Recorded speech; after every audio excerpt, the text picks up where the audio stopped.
So I'd like to now introduce Associate Professor Wilson Heriot. Dr. Heriot is a retinal specialist ophthalmologist. He trained at the Royal Victorian Eye and Ear Hospital in Melbourne and has built a career integrating research, education and clinical practice. Dr. Heriot is also a member of the Macular Disease Foundation Australia Medical Committee and an international keynote speaker. And Dr. Heriot dislikes long introductions, so I will welcome him now. Welcome, Dr. Heriot. Thank you very much, Sabine, and good afternoon, everybody. Are we going to do the first question, Sabine? Absolutely. So I'm going to read those questions out for you, Wilson. So the first question that we received is, should I attend my appointment with my ophthalmologist with the risk of COVID-19 still in the community, particularly in Victoria, I would imagine? Well, the answer to that is a very strong yes. It just so happens that the last patient I saw at the end of the clinic this morning hadn't come since May for a whole variety of reasons and had a submacular hemorrhage because of the delay, and it just was a totally appropriate reminder that despite the hysteria, etc., the risk of getting COVID-19 in your ophthalmologist or optometrist's office is extraordinarily remote, and your risk of going blind, or for those sad people who are staying away instead of getting their cancer diagnosed and everything else, it's a major health problem with the delay. So the answer is an unambiguous keep the appointment unless it's something that's a routine review for something like diabetes where nobody's ever found anything and your vision's good. You can probably put it back, but check with your doctor, please. It's just too many things are going wrong because of paranoia about a low risk event. Have I hopefully made that clear, Sabine? Yes, absolutely. I think that's a really good response. What sort of changes have you made at your clinic, Professor Heriot? Oh, long and tedious, but anyway, one of the things, all the things are to do with social separation, and that means removing waiting room chairs. Now that sounds pretty easy and trivial, but that means that patients in fact are asked to stay in their cars and not turn up early saying, well, I'm here early like people used to. We can only let people in at the rate that they're going out. And so there are all those measures. All the staff are wearing masks. There's frequent spraying of all the surfaces. There are perspex shields in front of the reception staff. There are shields on the ophthalmoscopes and the equipment, etc., etc. So that all these measures have a profound influence on dropping the rate, but it's inconvenient. So some patients don't like having to wait in their car and rephone them when they're ready, but some people get frustrated. But the reason is we're doing it to protect everybody, not to make people's lives difficult. Absolutely. So let's move to the next question, Dr. Heriot.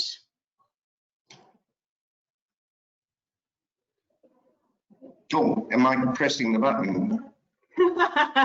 You are indeed. Oh, well, I'm controlling it and you're reading it. Okay, That's and exactly. why is it not moving? That's interesting. I probably can preempt that while you work it out. That's interesting. Let me just try and work out. There we go. All right. We were going to do a little bit of an overview. Yeah, that's right. So I put this slide in. I made this slide because I'm emphasizing a few points here. One is people often confuse their eye with their eyelids, etc., etc. So we're really talking about the eye being hidden by the eyelids. Up above and below, there's the window of the eye called the cornea. There's the pupil we see as the black hole that light goes through, and there's a lens there. But the retina is all the way back, hopefully you can see my pointer, all the way back with this yellowy sort of line, like the film in a camera. And so the retina is a very long way back, 2.5 millimeters, centimeters virtually, from the front of the eyelids. And nothing can be told by looking at the outside of the eye. Everything is dependent on what's happening inside the eye. Now, the macula is a very specialised part of the retina, which is in fact in yellow colour because it was called the macular lutea, or the yellow spot, by early clinicians because there's a yellowish colour. Now, that's lutein that hopefully everybody with macular degeneration has heard of it, because that's the filter, the sunblock that the retina stores to help improve the health of the macula. It's an antioxidant, but it also improves the quality. Now, in that yellow spot called the macula, there are 70 million light-detecting nerve cells, 70 million, and then there are umpteen million in the retina itself taking information to the brain. So that area we're talking about that really gives us our driving, reading and every fine detail vision is this area in here that you hopefully can see the circle inside the eye. That area there is the macula, and that's the optic nerve. So that's that area. Now, when we look at that, we can see if somebody's got some drusen or macular degeneration. But nowadays, everything really is dependent on this thing called an OCT scan, or an ocular coherence tomograph.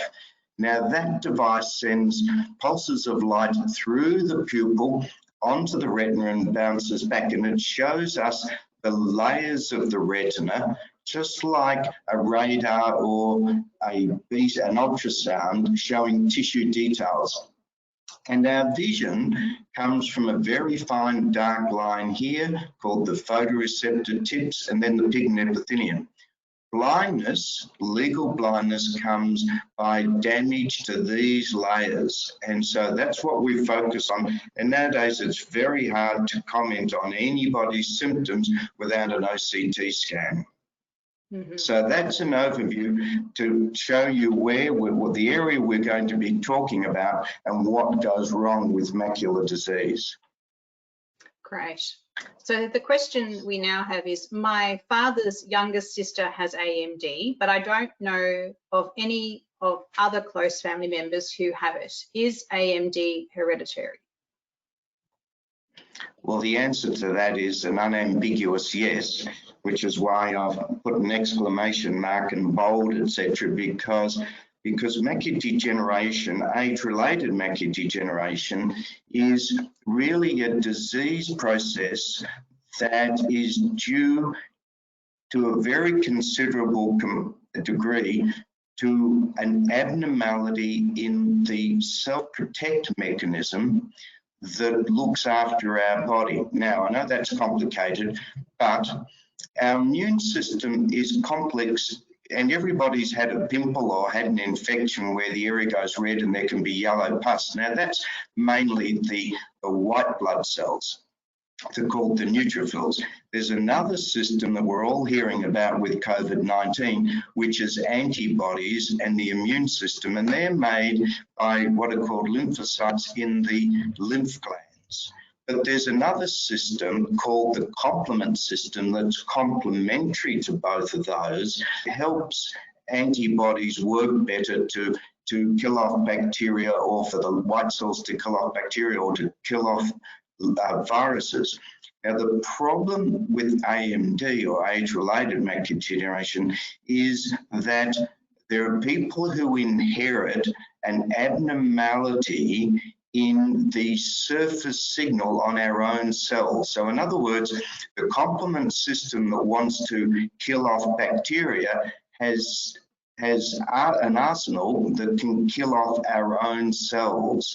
So you have to have a communication between the complement system and our own cells, and unfortunately that's defective in people who are vulnerable to macular degeneration. Now, there are complex mechanisms there, but it really boils down to an inherited vulnerability that allows our own healthy immune system to damage the retina. So it goes in families, but the severity is variable. And that's why personally, I think AMD is best thought of as age-related macular changes or accumulating macular degeneration, because if somebody's got a fairly mild genetic inherited problem, they won't develop much of a problem until they're much older. If somebody's got quite a significant genetic abnormality, they will develop drusen and other changes at a much younger age. So I like to think about it as accumulating damage, which reflects the fact that it's not inevitable or that it's going to be severe in everybody. But inheritance is key, which is why anybody who's got it, their relatives should be checked once they get to 50 or so. As the MDFA has been emphasising, it's hereditary and therefore relatives should be checked. Mm-hmm. Thank you.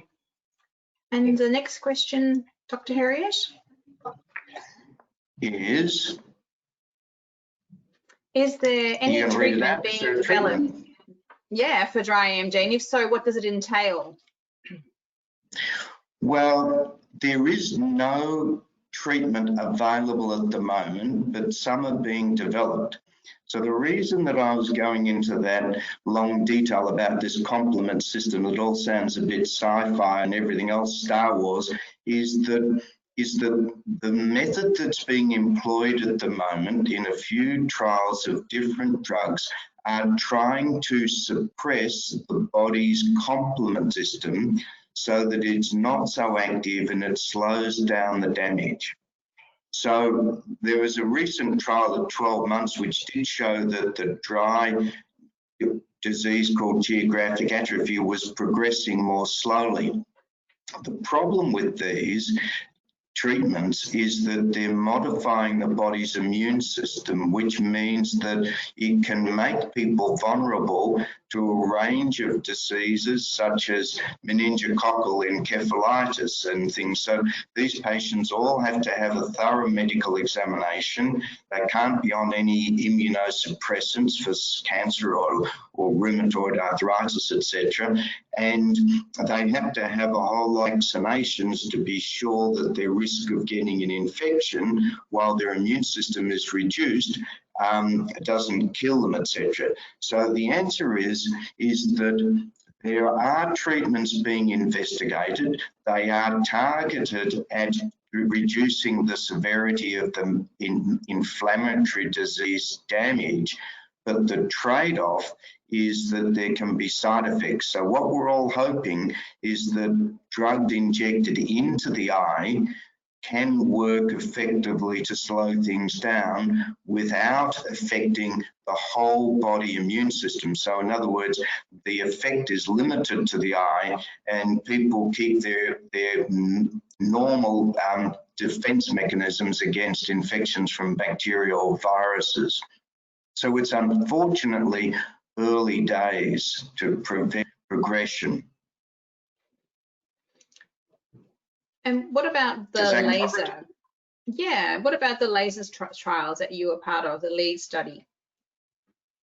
Well, that's how long have we got? But anyway, that's an interesting story. For those people who aren't aware, Robin Guymer in Melbourne, a professor and the head of the Macular Disease Unit, was set up a trial, and it was using what's called a 3 nanosecond laser. Now, 3 nanoseconds is 3,000 millionths of a second pulse of energy, which is incomprehensible.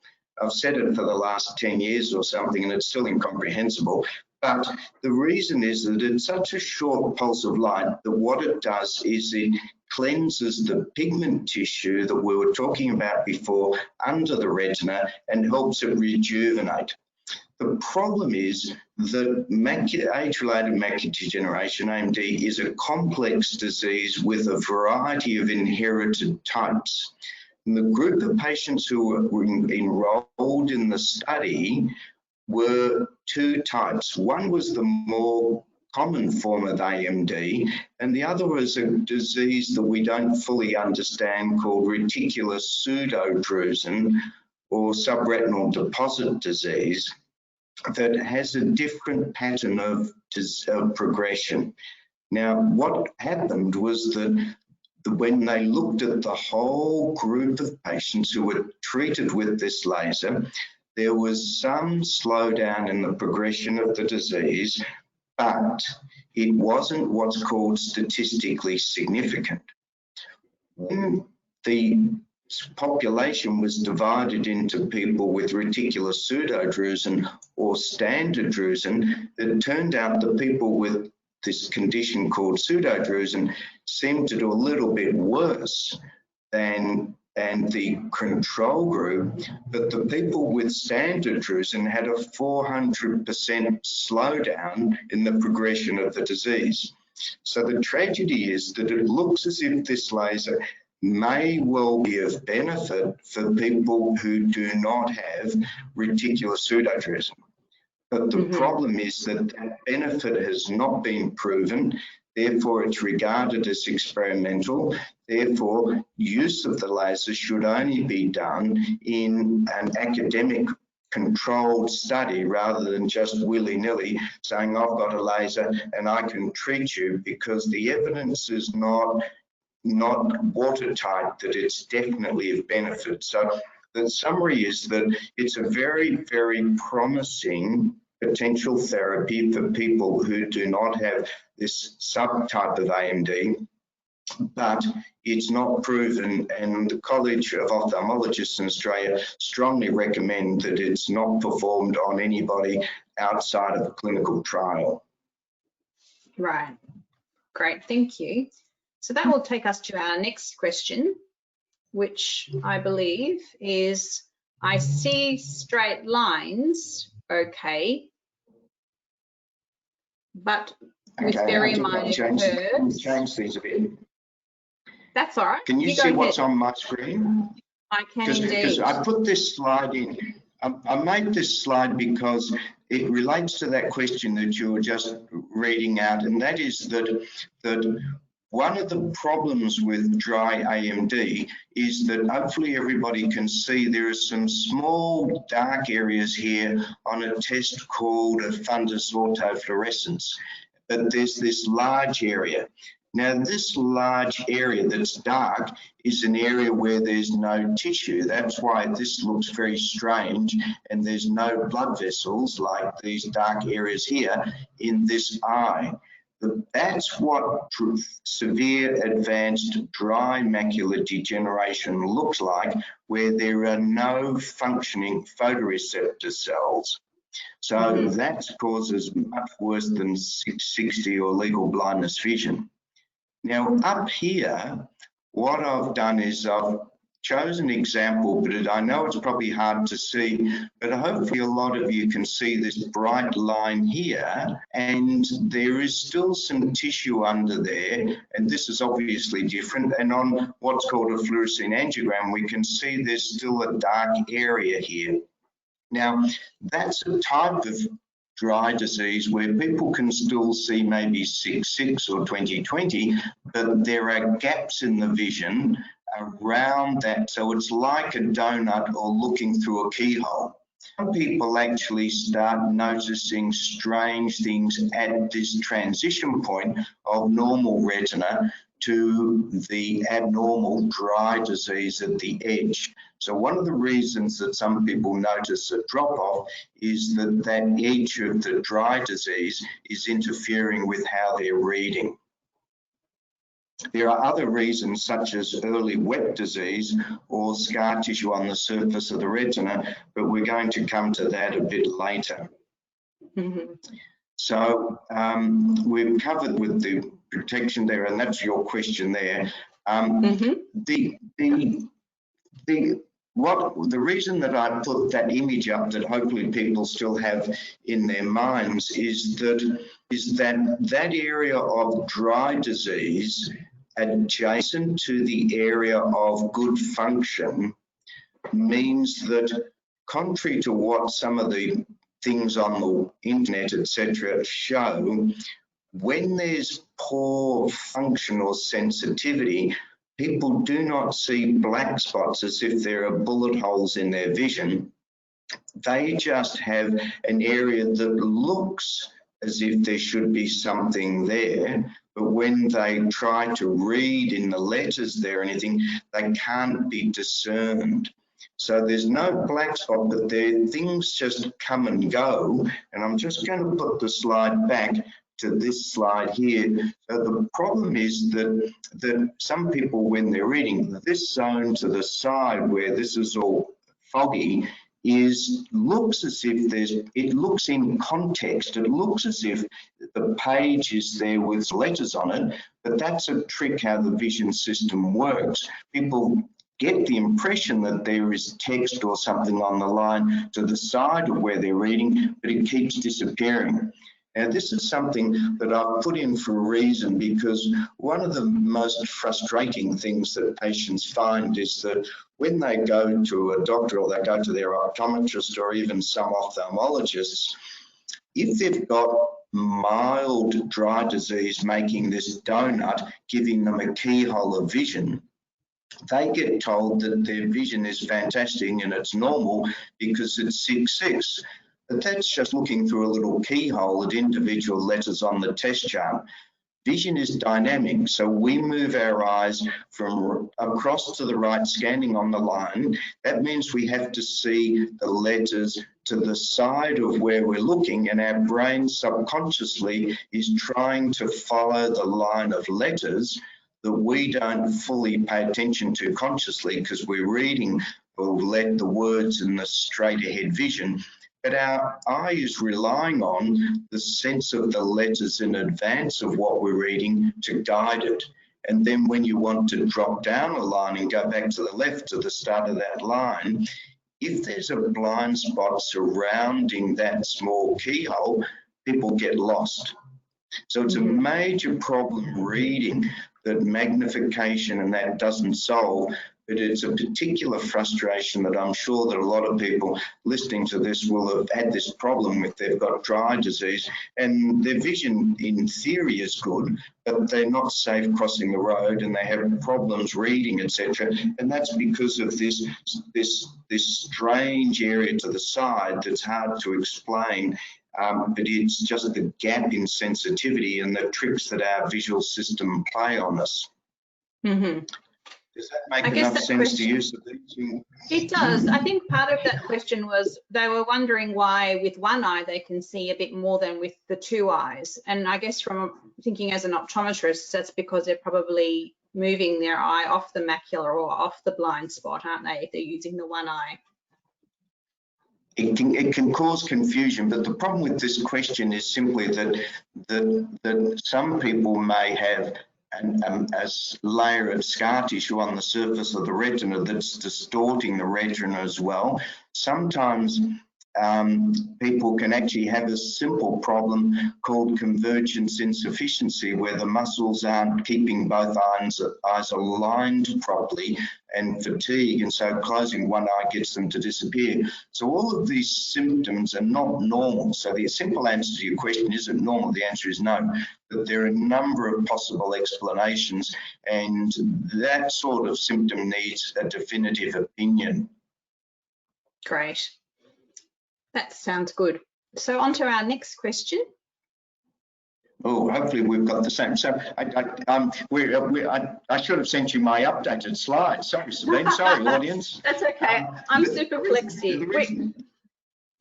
The reason I put this slide in is that just to highlight what we were talking about is that if this is the only small island, which is a very few degrees of clarity, this is falling off a cliff in terms of vision. So it's this area to the side that people, if they can see well, it may be because of this sort of small island, and then up to the side, it's just amorphous. So it creates enormous problems for people that they often get limited sympathy for. Now I'm going to move the slide to the next one. And so that's in summary. I put this in because the question to me reminded me of this problem that I still hear frequently, and optometrists must hear as well, is that people come in and give us explanations as to what their problem's due to, whether they need their glasses changed or they think they've got a cataract or something else. And so when people get symptoms such as the straight lines have got curves and that, don't try and work it out. Don't think Google will help you. Any visual change really needs a clinical examination. And in this day and age, an OCT examination, as I showed you, shows all these layers. And that's what you need, whether you see that most optometrists have got OCT machines now. So that the problem is people so often say, well, it only changed a little while and I didn't think I needed to come and I thought it was my glasses. So I went to see the optometrist thinking it was that, or I did something else. Trying to work it out doesn't work. It's not the best way to make sure you keep good vision if you've already been diagnosed with AMD, let's put it that way. So get it sorted out. Absolutely. All right. So what is the treatment for a retinal tear? Yes, this was an interesting question and we decided we should leave it in. And one of the reasons I thought that was good, and this schematic is showing the retina having a tear that's actually started to cause a detachment. One of the reasons I thought it was very important to sort of deal with this gets back to how our eye works. And the macula is near the optic nerve in straight ahead vision. Tear in the retina, the symptoms of flashing lights and a shower of specks, etc. And that's when the watery jelly inside the eye, a bit like egg white, wobbles around a bit and you can pull a tear. Now, the tear means the retina gets a rip in it, and if it doesn't get treated quickly, fluid develops and then it needs surgery to treat it. Fortunately, we can treat tears with virtually 100% success, preventing a retinal detachment if we can treat it before there's fluid underneath the margins of the tear. And what we do is we just sit somebody down at what's called the slit lamp, and we've got a laser that just points a powerful flash of light that spot welds the edges of the tear down. So the key thing is getting that treated early so that simple laser treatment prevents blindness. But it's the reason people get symptomatic is when a tear develops, it sends a shower of debris into the middle of the eye, which then is in the line of sight, and people detect the spots, but the tear itself has no symptoms. So if there are flashing lights or there's a shower of black specks, it really should be examined, and this is not something for telehealth. Drops have to be put in the eye to dilate the pupil because we've got to look off to the side or straight ahead to find a retinal tear. But fortunately, treatment's very effective, but best done as soon as possible. This is a good question. Is macular telangiectasia, I love saying that word, a hereditary disease, and has any cure been found for it? Okay, now the answer to that, and I'm just going to cheat a little bit by going forward. I'm just going to show these pictures because macular telangiectasis is a disease that you can see is different in that I hope everybody can see these black areas, these spaces. And macular telangiectasis is a very interesting disorder that is going to be inherited. Now, the reason I say that is that there's a lot of genetic work being done at the moment, and there are some genetic markers that are linked with this disease, but it's got very low penetrance. In other words, it doesn't show up like a dominant disease where 50% of each generation will show the disorder. It's very low penetrance, and I have to say that a sort of far distant cousin of my late father came to see me a number of years ago, and she had a bit of macular degeneration, and then I realised that she had macular telangiectasis. So I'm hoping that it's certainly not particularly inherited, because I don't seem to have it. But yes, it is inherited, but most people in families don't have it. Now, there is a treatment, because I don't know how much detail everybody's interested in, but it's a misleading, it's a misleading label for the disease, because telangiectasis means that there are blood vessels that look abnormal and are thick and irregular. But that's a secondary response to the fact that nerve tissue and what are called the Muller cells, or the supporting cells, die off, creating those holes, those Swiss cheese holes that I showed you on that OCT. And that's because there's a deficiency of something called ciliary neurotrophic factor that's like a nutrient for nerve cells. And so that can be produced by cells that are in a sort of tissue culture. And in fact, there's a study that's shown some slowdown in the disease by inserting a little tube that's got some cells that have been genetically modified, so they pump out this ciliary neurotrophic factor. So it's not a treatment that's available for every patient at the moment. There are clinical trials going on, but it has identified that it is a disease of the nerve and the supporting tissue, and it's any change that we can see in the blood vessels are just a consequence to the fact that the retina is disappearing. So there's great hope that this is the cause, and it's public knowledge that one of the Lowy brothers has this, and the Lowy family in Sydney, Westfield, and that provided a large number of millions of dollars, I forget how much, to help fund an international study. So that was started in Australia, and it's a big international success, and it looks as if it's leading to a potential very effective treatment. But as they say, we aren't there yet. Mm-hmm. So I have heard there are new developments with injections for AMD. Can you elaborate on these breakthroughs? Well, grown. Now, the reason I'm saying grown is that we have two very effective drugs on the PBS in Australia called Lucentis and Eylea. There were two drugs that were very promising that we thought were going to be the next generation to last longer and work more effectively.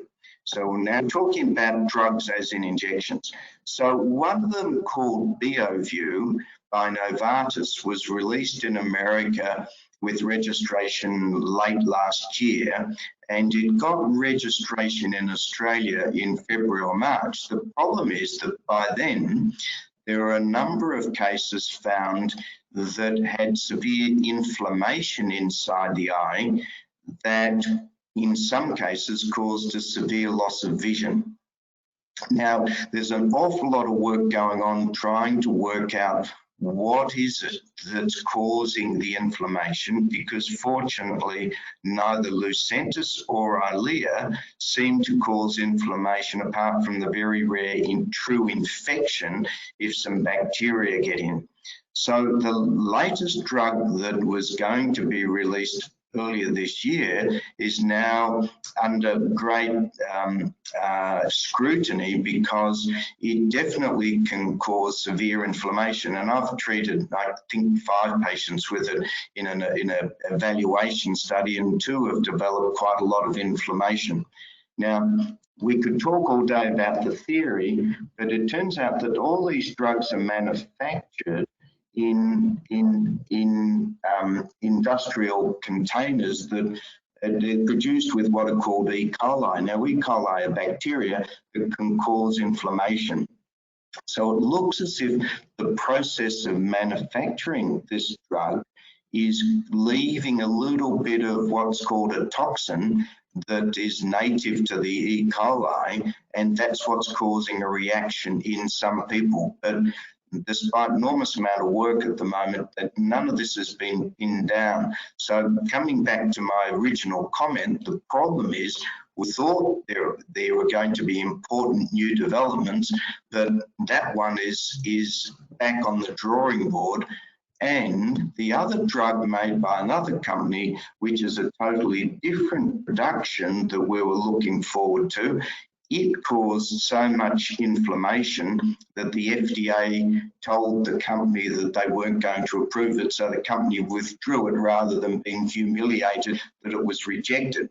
So our two new breakthrough drugs that we're hoping are not available and not likely to be available for a while. Now, the next thing is, can we do something that does not involve injections? And everybody's looking for something that avoids injections. And there are a few things. A few years ago, there was something that was going to be some probe that beamed the drug in, and everybody got excited, and it was in the national news, and that one died as well because it didn't work in patients. There are now two things that are coming up. There will be a trial soon about what's called a port system. Now, what that involves is an operation up underneath the eyelid. It's where the surface layer of the eye, called the conjunctiva, is lifted up, and a little plug, like a thick drawing pin that's got a hollow chamber, is pushed into the cavity of the eye, and that hollow chamber in the drawing pin gets filled up with the drug rather than injecting it through the wall of the eye every 4, 6 or 8 weeks. And it's hoped that that can be topped up, say, every 6 months. So patients have a procedure to put this modified drawing pin in, and then after that, there are no more injections. So that is going to be tested in an international study, and at the moment they're sorting out who in Australia is going to be involved.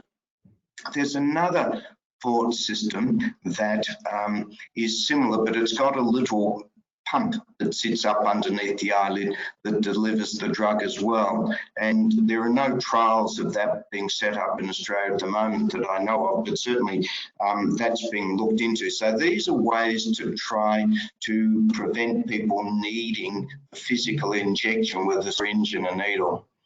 The alternative strategy, and there was work done in Perth within Constable's unit, is to infect, use a viral, what's called a viral vector, that a number of drugs are carried with their DNA is carried by the virus. So we're in the middle of the COVID-19 pandemic with an RNA virus, and now we're talking about using viruses positively that can act as the shuttle to deliver some genetic material to the pigment tissue in the retina to get it to become a factory to make what's called anti-VEGF. So in other words, it may be possible to get the body itself or the eye itself to produce a compound that stops wet macular degeneration. But that's injections for wet macular degeneration, but that one's still a long way off. So we're blessed that we have two drugs that have profoundly reduced the risk of blindness and the severity in people with wet macular degeneration, together with diabetes and other diseases. So we're blessed to have these drugs that work and stop people going blind. The frustration is the frequency of injection and the injections, and I don't want to sound unsympathetic, but I lived through a couple of decades of AMD patients when we couldn't do much apart from some hot laser, and to have people still seeing 10 or 15 years later, you get a bit tone deaf to the complaints about having to have an injection, because the choice is have the injection or go blind, to be blunt. Yes, we're lucky we have a treatment that works at the moment for a lot of people. All right, so we have a lot of questions, so we'll keep them on moving. I have had dry AMD for the past 30 years and now have a retinal membrane growing over my right eye. When should I get it removed? Difficult question, but the principles that are really important at the moment are working out, as I said before, dry disease is really a spectrum, so it may just be a few drusen. And so that needs to be qualified. But an epi-retinal membrane looks like this, where a layer of scar tissue grows on the surface of the retina and it contracts. So it pulls the retina up into this sawtooth pattern, and the retina thickens as well. And I don't know, some of you might be able to see on the screen this fingerprint-like appearance. Now, is routine for a vitreoretinal surgeon to peel off and release it. So if there's minimal AMD, then peeling that off is when the symptoms are bad enough, and the symptoms are reduced to clarity and distortion, but particularly image rivalry, which touches onto the question earlier that when the retina is mechanically shifted to a different position, the patients get confusion that both eyes are seeing a different image that won't overlap. So when there are symptoms like that, removing the membrane can significantly improve the symptoms. The problem with this is that if somebody has wet macular degeneration, the surgery to peel the membrane changes the internal dynamics of the eye so that these drugs called anti-VEGF drugs leak out of the eye faster and people can need more frequent injections. So if the symptoms are very mild from the membrane and the eye looks as if it could get macular degeneration or there's neovascular AMD or wet AMD, if the other eye has wet AMD, removing a membrane in the remaining eye is a serious consideration, because if that eye gets it as 30–50% after 5 years, then it could compromise their care. So can it be removed? The answer is yes. Should it be removed? Well, if the symptoms are bad enough, it's a risk-benefit decision. But it's an interestingly complex one when there's an epi-retinal membrane and macular degeneration. Mm-hmm. So always good to talk to your own eye specialist. All right, I have polyphoidal choroidal vasculopathy. Should I test for the gene mutation? What is the percentage risk of a scar with cold laser?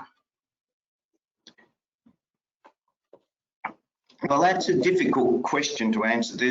There's no specific inherited gene mutation that's been found that separates out that complement factor H anomaly or defect in the complement protective signaling system that makes people more likely to get polyphoidal disease. Now, polyphoidal disease, for those people who haven't heard about it, is a form of wet macular degeneration that's more common in Asian and more densely pigmented eyes like Polynesians, Melanesians and Asians and people with very dark hair, and that versus Caucasians or Scandinavians. So it's common in Asia, Singapore and in China, etc. And we see a lot less of it in terms of percentage of people with wet macular degeneration. But it has two particular characteristics. One is that the blood vessels under the retina tend to be grape-like bulging vessels rather than something that's a bit like couch grass that's spreading out sideways or a mushroom growing somewhere. And those big bulging grape-like vessels can rupture and cause massive hemorrhaging, as in much bigger than we see with the more standard form of AMD. So it's a real problem to manage because it's harder to diagnose than standard wet macular degeneration. So nobody's been able to tease out, is there a genetic predisposition, or is it simply that there's something to do with eyes with a lot denser pigmentation that modifies the way the disease progresses? So the separate question is an interesting one, is how best to treat it. Now, years ago, before we had anti-VEGF drugs commonly available, we used to use a drug called Visidyne, which is called a photodynamic therapy, where the drug is injected into the vein and then it's only turned on to be active when it was illuminated by a certain wavelength of light. So in other words, a special laser could make the drug active, and so where you shone it on the retina, it would cause the blood vessels to start to shrink up. Now that went out with the bathwater when anti-VEGF drugs came in for standard macular degeneration, but it remained a potential treatment for polyphoidal disease. So initially, polyphoidal disease was often treated with this thing called photodynamic therapy, activated by the cold laser. But studies have shown that Eylea, in particular, with regular injection, was just as effective as the combination with photodynamic therapy. The additional problem is that in Australia, photodynamic therapy is not covered by Medicare. So the drug used to cost a couple of $1,000, and then there was the cost of the laser treatment to activate it. It required an intravenous injection of the drug over 15 minutes, etc. So the vast majority of people with polyphoidal disease around the world now are managed with regular anti-VEGF injections and not cold laser. So there is a risk of scarring, but that is quite small compared with the question of whether there's any additional benefit for the cost and for the inconvenience, etc. And the studies show that effectively the injections are the better option. Mm-hmm. Okay, I think that brings us to another question. I had a bleed in my first eye over 5 years ago and still must receive injections every 4 weeks. Is this common? I don't know if it's common, but it's having to say that is having injections still 5 years later. Well, yes, I've got patients who've been having injections since early 2006, but the reality is that most people with AMD don't need such frequent injections over time. So we try to increase the interval 4 weekly to start with, and then maybe 6 weekly, 8 weekly, 10 weekly, occasionally 12 weekly, because most people, it doesn't matter whether the presentation was with swelling or a true bleed, the reality is that wet macular degeneration due to unstable blood vessels, the treatment controls it by decreasing the growth and starving the abnormal blood vessels of oxygen or fertilizer. But the drug wears off over time and it needs to be refreshed. And so few patients really need injections every 4 weeks, a long time out, but most people still need injections intermittently. Mm-hmm.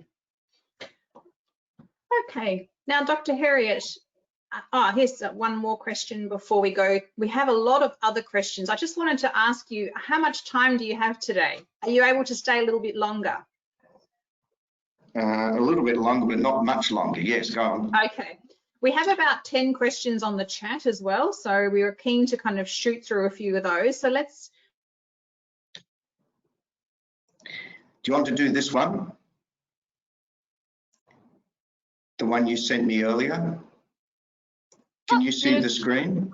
It appears that we might have lost Sabine there for a moment, Professor Heriot, but luckily I'm still here, so I can talk you through. Okay. Yeah. And you can see the screen?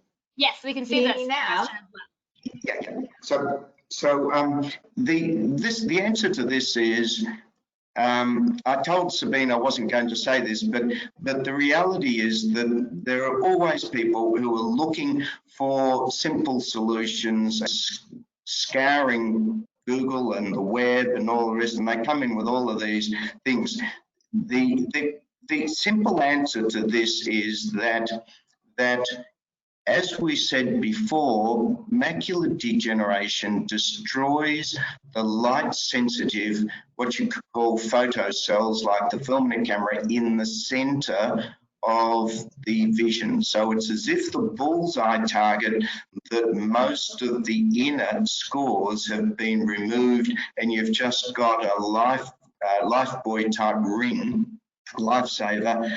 And the question is, how useful is that ring of vision around the central gap? And there are different ways of doing it, but people have tried what are called prisms to bend the vision, the image off to one side and direct it onto the side vision. The alternative strategy is to be trained to look to one side to bring the area that's still functioning into view. But these things have never really taken off, because you're never going to read War and Peace trying to use eccentric vision. They do not give you normal vision, because you don't have that 70 million light sensitive cells functioning properly in the center. So you can never get high definition vision in the periphery of the macula. So there's a lot of claims made that they have all turned out to be impractical. And there's somebody in Holland, some special glasses. These come up every so often, including an implantable telescope and that. But the problem is that if there's no sight there, no trick is going to help you. The major problem with the question, with all due respect, is that this is 2020. What can transform the so many is an iPad, a simple iPad. So many of my patients come along and they can read on the iPad. They can zoom the text up and down, and the backlighting is good. So that transforms vision to a whole group of people, whether they've lost central vision or not. But there are more sophisticated electronic reading devices. Optical devices don't work well, because the higher the magnification, the narrower the field of view, so you can't move along the page with any fluency when you're looking at high magnification and only a number of letters or a word. You've got to mechanically move along. So this is 2020. Electronic devices are a much better solution for people with great problems, assuming that all of the standard things have been excluded by seeing your local optometrist or Vision Australia or some service like that. Right. So a couple of questions. You've got trick questions that I haven't been able to read up about. Yes, and we're going to shoot through these because there's a few of them. And I will just remind all our attendees that if you're not able to stay for the whole of the webinar today, we will also be posting it on our website, and you can watch the whole webinar afterwards. So my mum has MD, and this question is for you, Professor Heriot. How do you treat scar tissue that formed 2 months after eye injections were stopped? The bleeding is controlled, but the scar tissue obstructs my vision. Is there anything you can do about scar tissue, Dr. Heriot? No. No. That's an easy question. The answer is That's no. an easy Do you want question. a longer answer? Do you want a longer answer? It comes back to, very simply, it comes back to the point that with macular degeneration, the light detecting tissue is damaged, and it either wears out or scar tissue replaces it, and scar tissue doesn't function. Therefore, if there's scar tissue there, there's no neural transplant that's going to give vision. So the answer is no. What about, I'm just having a look, I've just had a little pop up on my screen. So laser treatment, can scar tissue not be removed? Does laser treatment cause scars just like the injections did? Does lasering off the scars increase the chance that more bleeding will begin? Oh, that's a complex question, in the sense that 15 plus years ago, we used to try to scar up the abnormal blood vessels to stop them continuing to spread under the area of sharp central vision. And it helped a bit, but it leaves a scar where there's no function. So a laser scar is no different to dry AMD, removing the functioning tissue. So it's like having a negative in a camera that you've punched a hole in. When you put it in the enlarger and you get a print, there's nothing there in the area that's been damaged. So it doesn't matter whether it's scar tissue from a laser or scar tissue from drying out macular degeneration or it's dry AMD. It doesn't work if there's no functioning tissue there. Mm-hmm. I have a question from Jan who asks, if you were nearly diagnosed with macula, what would you do? I'm feeling scared.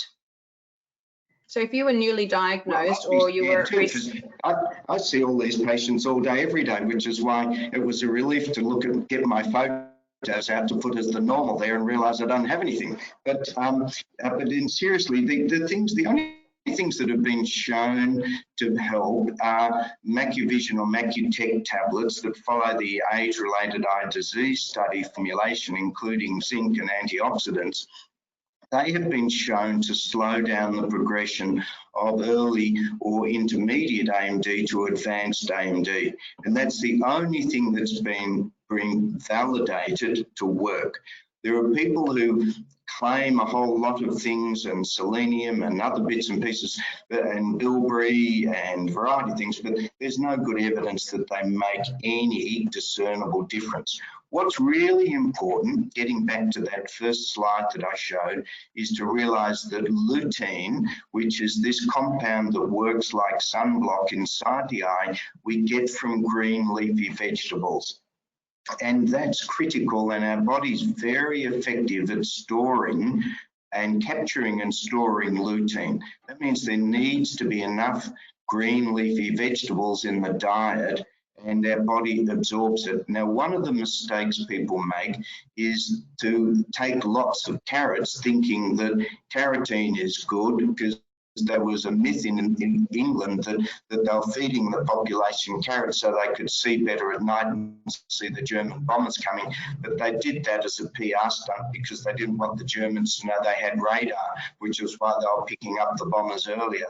Now, the problem with that, which may seem harmless, is that the mechanism to absorb the lutein that we definitely need has a little shuttle system from the inside of the gut to the bloodstream, and if that shuttle system is clogged up with too much carrot, you don't get the lutein in that you need. So the dietary intake is the most effective, but things in some of those products with lutein can help if people, for a variety of reasons, can't eat green leafy vegetables.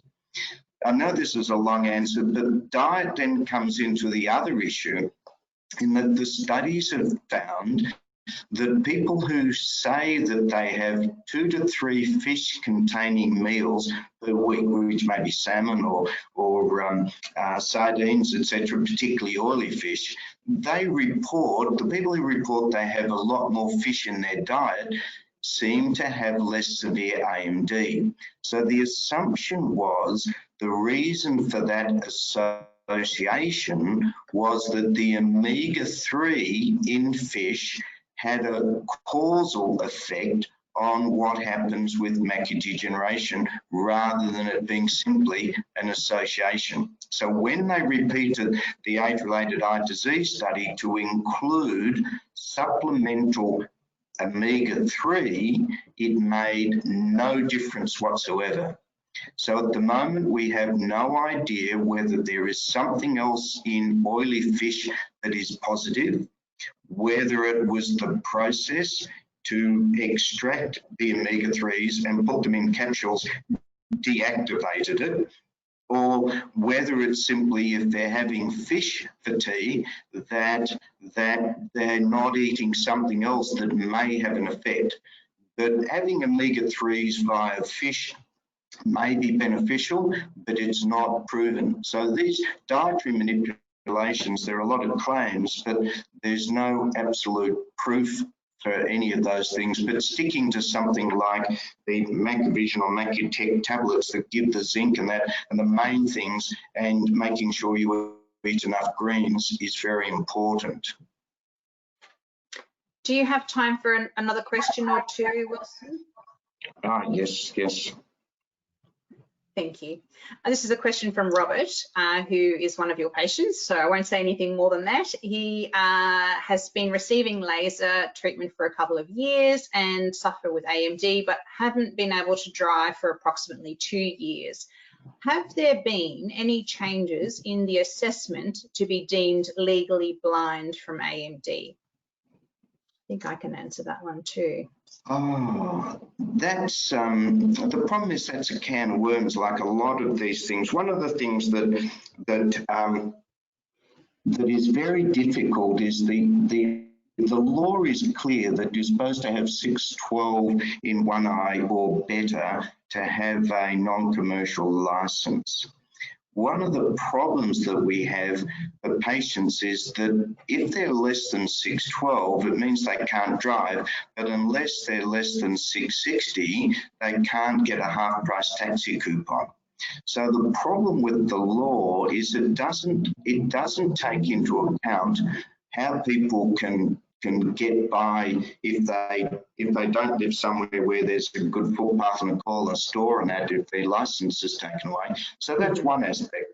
So, but the other problem that bothers me is that there are a lot of people, and you can still see the screen if I flip back. Can I flip back? Let me see. I just want to do something here. There we go. I just want to show and highlight one thing that's very important. One of the great tragedies is there are a lot of people who have this thing with their dry macular degeneration surrounding this keyhole number of letters that means that their vision is 6.6 or 6.9 or something or other. And so the problem is that they can't see that using that keyhole to look for a tram that's coming or to see moving targets because they've got to be able to track that and they're only looking through a keyhole.